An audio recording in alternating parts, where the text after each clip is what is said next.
Magandang araw mga kapuso. Alam nyo ba, nangyayari ang total lunar eclipse o blood moon kapag ang mundo ay direktang pumagitna sa araw at buwan, dahilan para ang anino ng mundo ay tuluyang tumakip sa buwan. Sa abiso ng Pag-asa, masasaksayan ito sa bansa bukas, March 3, 2026.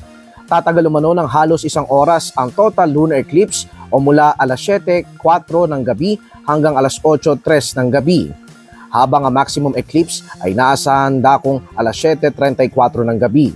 Dahil dito, inaasahan na malinaw na kalangitan sa Luzon, Visayas at kanlurang bahagi ng Mindanao sa Martes, habang sa silangang Mindanao ay maaaring maging bahagyang maulap. Ang susunod naman na blood moon ay magaganap sa December 31, 2028 hanggang January 1, 2029 na magtatagal ng 1 oras at 12 minuto. Ako po si Paulo Villana ng Super Radio DZBB para sa Alam Nyo Ba?